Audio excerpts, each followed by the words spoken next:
two women were worlds apart, yet neighbors, would be used by God to raise one little boy to become the deliverer of his people.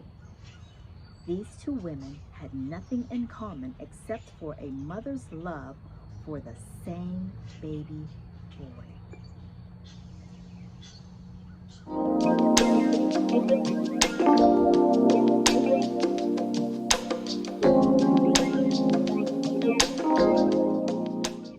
Welcome back to Tenaciously Me. I am so glad that you're here. Before we get started, please subscribe, like this video, share with all of your female family and friends, and hit the notification bell. I am so glad that you're here. Who am I speaking of today? The mothers of Moses. That's right. Moses had two mothers. Isn't that awesome? Listen to this. Jochebed, one of the mothers of Moses, she gave birth to him among the slaves quarters in the land of Egypt, far from the land that had been promised to their people years before. Pharaoh had ordered all of the baby boys to be killed at birth, but just like the Hebrew midwives, she could not bear to kill this precious gift from God. She defied the king and kept him hidden for 3 months. But soon she could not hide him any longer, and her heart was breaking. Hope must have seemed lost when she set him in a basket that she had made herself and placed him in the Nile River with his older sister Miriam, watching all the way. But God had a plan for that baby boy of hers, and her bravery and courage set the plan in motion. Okay, so if you're with me last week, remember we talked about the Hebrew midwives. They were saving all the Hebrew babies. Well, we're continuing a story within a story. The two mothers of Moses. I don't know, I'm a mom. I didn't think I was going to get emotional.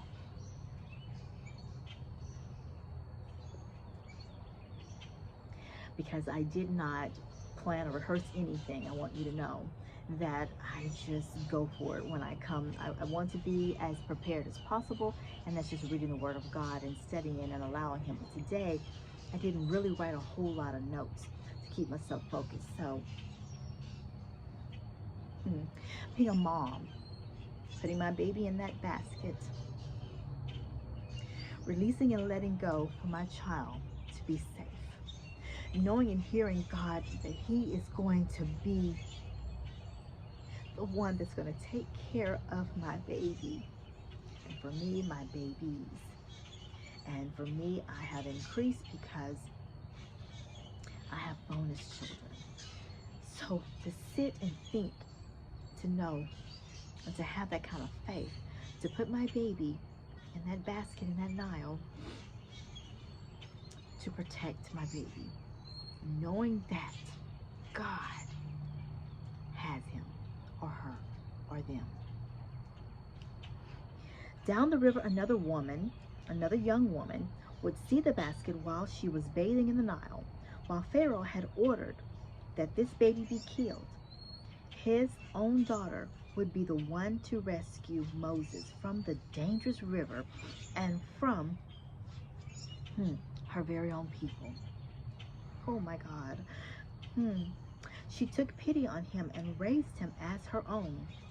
To the delight of the woman on the other side of the river, grieving her son, Pharaoh's daughter would send for her to nurse the boy and would even pay her to care for the son she loved. Oh, see how God worked?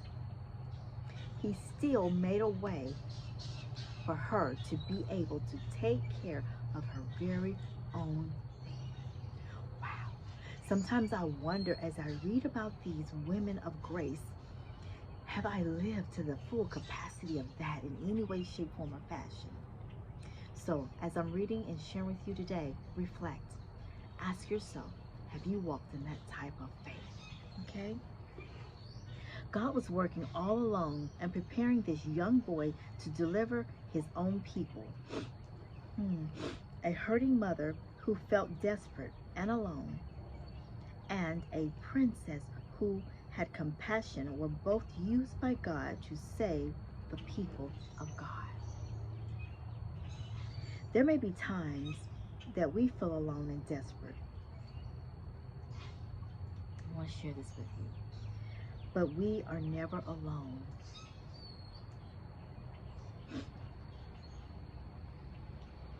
God is there with us every step of the way, every turn we make, every step we make, working his perfect plan. He uses imperfect women like you and I, just like you saw in this story here, who will step up and do the right thing. These two mothers for Moses, even when they do not understand what the outcome may be. No matter what your situation is in life, whether you are a slave as a Hebrew woman who sent her son down the Nile, or a princess who was on the side of the enemy, working with the enemy, but chose to go against. Think about it. He will use you for his glory if you would just only allow him to. You can find the reading of the mothers of Moses in Exodus 2. He is there every turn working his perfect plan out for you. I'm going to keep this one short. I don't have a challenge with sitting here bawling and crying, but I want you to understand my tears are not tears of fear, frustration, or doubt. God uses me at a level of, I've already gone through a circumstance or situation. I may be smack dab in the middle, or he's preparing me for something that he knows and I know and I see on its way. Standing faithful, knowing that if you stand on, in, and through God, he's got you. He's going to take care of everything.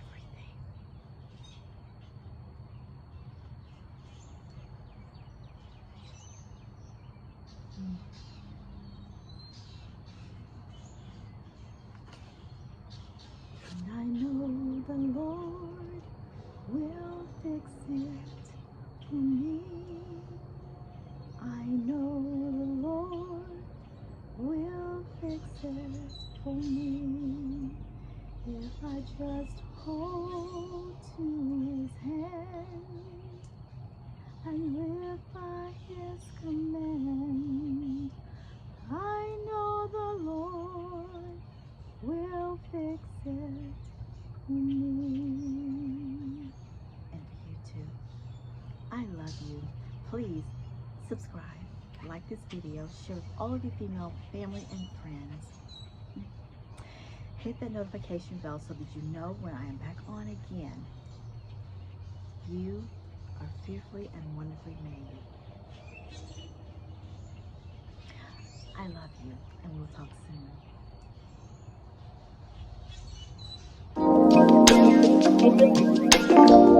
soon.